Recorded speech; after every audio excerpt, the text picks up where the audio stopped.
Good morning mga kaagri. Bali, nandito tayo sa ating alagang baboy mga kaagri. Ano na to mga kaagri? Malapit na tong mga anak. Dapat ikaw 114 days niya mga kaagri, no? Kahapon 11. Ngayon mga kaagri, lumagpas na naman mga kaagri, oh. Ikaw 150 na ngayon, hindi pa siya nagano. Tingnan mo, lagpas na naman siya. Ganun talaga ang baboy mga kaagri kapag ano yung magkakaedad.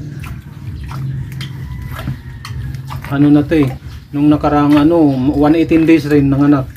Dapat kasi ang baboy ay 114 kalimitan talaga or kadalasan talaga hanggang 114. Pero ito siya mga kaagri, 115 days na ngayon.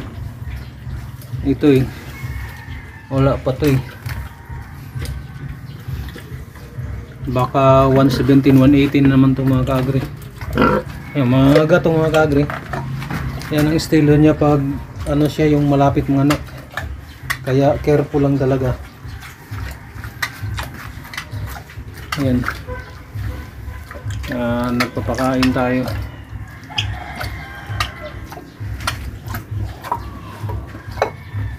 Hindi pa, wala pang ligo. Hindi ko muna papaliguan itong mga kaagri.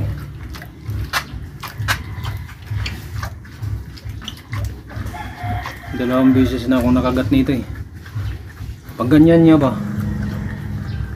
yung anikis kasi nito yung tinatawag na bangkil yan, kaya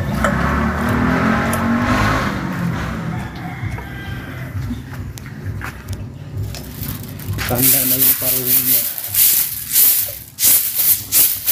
Antayin naman tayo.